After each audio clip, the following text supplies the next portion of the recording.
രണ്ടാം ഘട്ട തദ്ദേശ തെരഞ്ഞെടുപ്പിൽ മലപ്പുറം ജില്ലയിൽ മികച്ച പോളിംഗ് രേഖപ്പെടുത്തിയതോടെ പ്രതീക്ഷയിലാണ് എൻ.ഡി.എ മുന്നണി. ബി.ജെ.പിക്ക് ഏറെ സ്വാധീനമുള്ള മലപ്പുറം വെസ്റ്റ് ജില്ലയിൽ ഇത്തവണ കൂടുതൽ സീറ്റുകൾ ലഭിക്കുമെന്ന പ്രതീക്ഷയിലാണ് സ്ഥാനാർത്ഥികളും നേതാക്കളും. വെസ്റ്റ് ജില്ലയിൽ നിന്നും ശിവദാസ് കന്മനത്തിന്റെ റിപ്പോർട്ട്.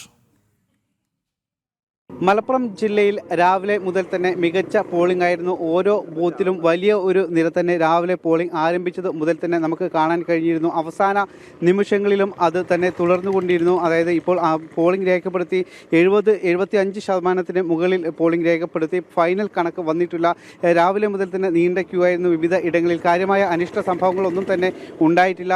മലപ്പുറം ജില്ലയെ സംബന്ധിച്ച് അതിൻ്റെ രാഷ്ട്രീയ സാഹചര്യം പരിശോധിക്കുമ്പോൾ നേരത്തെ ഏകപക്ഷീയമായിരുന്നു എങ്കിൽ പിന്നീട് അത് ഇടതുപക്ഷവും എൻ.ഡി.എയും അതോടൊപ്പം തന്നെ മുസ്ലിം ലീഗും അടങ്ങുന്ന UDF മുന്നണി, ഈ മൂന്ന് സംവിധാനങ്ങളും ഒരുമിച്ചുള്ള ശക്തമായ ഒരു പോരാട്ടത്തിന് വഴി തെളിഞ്ഞിട്ടുണ്ട്. കഴിഞ്ഞ കുറച്ച് കാലങ്ങളായി നേരത്തെ മുസ്ലിം ലീഗിൻ്റെ ഒരു ആധിപത്യം ഉണ്ടായിരുന്നു. പക്ഷേ അതെല്ലാം മാറി എൻ.ഡി.എ പല ഇടങ്ങളിലും ശക്തമായ ഒരു മുന്നിലേക്ക് വരുന്ന ഒരു സാഹചര്യം നമ്മൾ പല ഇടങ്ങളിലും കണ്ടിട്ടുണ്ട്. അതിൽ ഏറ്റവും കൂടുതൽ മെമ്പർമാർ ഉള്ളത് വെസ്റ്റ് ജില്ലയിലാണ്. ബി.ജെ.പിക്ക് ഏറ്റവും കൂടുതൽ മെമ്പർമാർ ഉള്ളത് താനൂരിലും അതോടൊപ്പം തന്നെ പൊന്നാനി, തിരൂരിൽ അടക്കമുള്ള നഗരസഭകളിലും പഞ്ചായത്തുകളിലുമാണ് ഉള്ളത്.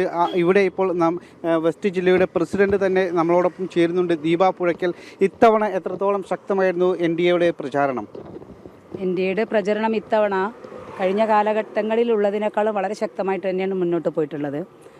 പാർട്ടിയുടെ സ്വന്തം ചിഹ്നത്തിൽ, താമര ചിഹ്നത്തിൽ മത്സരിക്കുന്ന 746ഓളം സ്ഥാനാർത്ഥികളെ ജനങ്ങൾക്ക് മുൻപിൽ വിധി തേടാൻ വേണ്ടി നിശ്ചയിക്കപ്പെട്ടിട്ടുണ്ട്. ഗ്രാമപഞ്ചായത്ത്, മുനിസിപ്പാലിറ്റി നോക്കുമ്പോൾ നമുക്കൊരു 565ഓളം സ്ഥാനാർത്ഥികൾ ഗ്രാമപഞ്ചായത്തിൽ മാത്രമുണ്ട്. ഈ വെസ്റ്റ് ജില്ലയിൽ ഉൾപ്പെടുന്ന ബ്ലോക്ക് ഡിവിഷനുകൾ ഏകദേശം ഒരു 90ഓളം എത്തുന്ന ബ്ലോക്ക് ഡിവിഷനുകൾ 79ഓളം 79 സ്ഥാനാർത്ഥികൾ, കൃത്യമായി പറയുകയാണെങ്കിൽ 79 കാൻഡിഡേറ്റ്സ് ബി.ജെ.പിക്കും എൻ.ഡി.എയുടെയും കക്ഷികളായിട്ട് താമര ചിഹ്നത്തിൽ മത്സരിക്കുന്നു. ബ്ലോക്ക് ഡിവിഷനിലേക്ക് ജില്ലാ പഞ്ചായത്ത് ഡിവിഷൻ 11 ജില്ലാ ഡിവിഷനുണ്ട്. 11 ഡിവിഷനിലും വനിതകൾ ഉൾപ്പെടെയുള്ള സ്ഥാനാർത്ഥികൾ മത്സര രംഗത്തുണ്ട്. എൻ.ഡി.എയെ സംബന്ധിച്ച് പറയുമ്പോൾ വെസ്റ്റ് ജില്ലയിൽ വളരെയധികം ശക്തമായ മുന്നേറ്റം നടത്തുമെന്ന് ഞങ്ങൾക്ക് ഉറപ്പുണ്ട്. പൊതുജനങ്ങൾ ഇവിടെ കാട്ടിക്കൂട്ടുന്ന ഇടതുപക്ഷവും വലതുപക്ഷവും കാട്ടിക്കൂട്ടുന്ന വിവേചനവും അതുപോലെ തന്നെ ജാതി മത രാഷ്ട്രീയ കക്ഷികളെല്ലാവരും ഒരുമിച്ച് നിൽക്കുന്ന ഒരു കാര്യം, അത് പൊതുജനങ്ങൾ പലയിടങ്ങളിലും ഇടതുപക്ഷവും വലതുപക്ഷവും ഈ മൗലികവാദ സംഘടനകളുമായി കൂട്ടുചേർന്നുകൊണ്ട് വോട്ട് പിടിക്കുന്നുണ്ട്. അത്തരത്തിലുള്ള ആരോപണങ്ങൾ നേരത്തെ തന്നെ ഉണ്ടായിരുന്നു. ഈ തെരഞ്ഞെടുപ്പിലും അത്തരത്തിലുള്ള കൂട്ടുകെട്ടുകൾ ഉണ്ടോ? തീർച്ചയായും ഉണ്ട്. അത് പ്രത്യക്ഷത്തിൽ അല്ലെങ്കിലും പരോക്ഷമായി ഉണ്ട് എന്ന് തന്നെയാണ് എൻ.ഡി.എയുടെ ഭാഗത്തുനിന്ന് ഞങ്ങൾക്ക് പറയാനുള്ളത്. പല വാർഡുകളിലും ഇന്ന് പല പ്രദേശത്തും എൻ.ഡി.എ ശക്തമായിട്ടുള്ള വാർഡുകളിൽ അവരതുപോലെ കൂട്ടുകെട്ടുകൾ ഉണ്ടാക്കിക്കൊണ്ട് അവരുടെ ഒരു സഖ്യത്തിൻ്റെ ഭാഗമായിട്ട് പ്രവർത്തിച്ചു വരുന്ന ഒരു കാഴ്ച നമുക്ക് കാണാൻ പറ്റിയിട്ടുണ്ട്. അത് പല ബൂത്തുകളിലൂടെ യാത്ര ചെയ്തപ്പോൾ മനസ്സിലായിട്ടുണ്ട്. പല സ്ഥലത്തും സംഘർഷബാധിതമായിട്ടുള്ള കാര്യങ്ങൾ ഉണ്ടായിട്ടുണ്ട്. പല വാർഡുകളിലും നേരിട്ട് പോലീസൊക്കെ ഇടപെടേണ്ട സാഹചര്യം ഉണ്ടായിട്ടുണ്ട്. ഇതെല്ലാം സൂചന നൽകുന്നത് ശക്തമായ മുന്നേറ്റം, എൻ.ഡി.എയുടെ മുന്നേറ്റം അത് ജില്ലയിൽ ഉണ്ടായതുകൊണ്ടാണ് ഇടതിനും വലതിനും എന്ന് വേണ്ട എല്ലാ മൗലികവാദികളും ഒരുമിച്ച് നിന്നുകൊണ്ട് ഭാരതീയ ജനതാ പാർട്ടി നേതൃത്വം കൊടുക്കുന്ന എൻ.ഡി.എയെ എതിർക്കുന്നത് എന്നാണ് ഞങ്ങൾ മനസ്സിലാക്കിയിട്ടുള്ളത്. ഇതൊക്കെ തരണം ചെയ്തുകൊണ്ട് തന്നെ മുന്നേറും എന്ന് തന്നെയാണ്. തീർച്ചയായും ഇതെല്ലാം തരണം ചെയ്തുകൊണ്ട് എൻ.ഡി.എ നിർത്തിയിട്ടുള്ള സ്ഥാനാർത്ഥികൾ, ഇപ്പം എന്നോടൊപ്പം കഴിഞ്ഞ സിറ്റിംഗ് മെമ്പറായിട്ടുള്ള രവി ജി ഉണ്ട്. അതേപോലെ തന്നെ ഇവിടുത്തെ വനിതാ നേതൃത്വത്തിലുള്ള നമ്മുടെ രജനി ടീച്ചർ, ശശി കറുകൽ നമ്മുടെ ജില്ലാ സെക്രട്ടറിയാണ്. പാർട്ടിയുടെ എല്ലാ ചുമതലയുള്ള ആളുകളും ജില്ലാ പ്രസിഡന്റ് ഒഴികെ ജനറൽ സെക്രട്ടറി ഉപരി താഴോട്ടുള്ള എല്ലാവരും മത്സര രംഗത്തുണ്ട്. ഗ്രാമപഞ്ചായത്തുകളിലും മുനിസിപ്പാലിറ്റിയിലും എല്ലാം.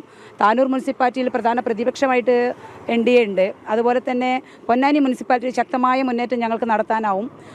അതുമാത്രമല്ല പഞ്ചായത്തുകളിൽ എടപ്പാള്, വട്ടംകുളം പോലുള്ള പഞ്ചായത്തുകൾ, ചേലേമ്പ്ര പോലുള്ള പഞ്ചായത്തുകളെല്ലാം, വള്ളിക്കുന്ന് ഉൾപ്പെടെയുള്ള എല്ലാ പഞ്ചായത്തുകളും അതിശക്തമായിട്ടുള്ള മുന്നേറ്റം എൻ.ഡി.എ നടത്തും.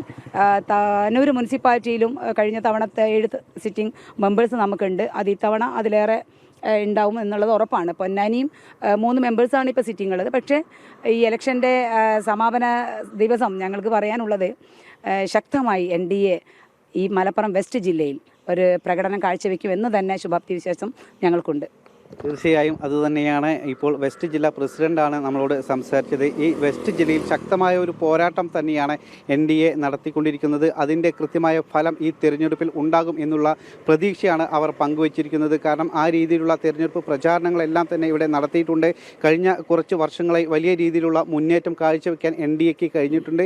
ഈ തദ്ദേശ തിരഞ്ഞെടുപ്പിലും അത്തരത്തിലുള്ള കൃത്യമായ ഒരു റിസൾട്ട് ഉണ്ടാകും എന്നുള്ള ശുഭപ്രതീക്ഷ തന്നെയാണ് NDAയുടെ വെസ്റ്റ് ജില്ലാ പ്രസിഡന്റ് നമ്മളോട് പങ്കുവച്ചിരിക്കുന്നത്.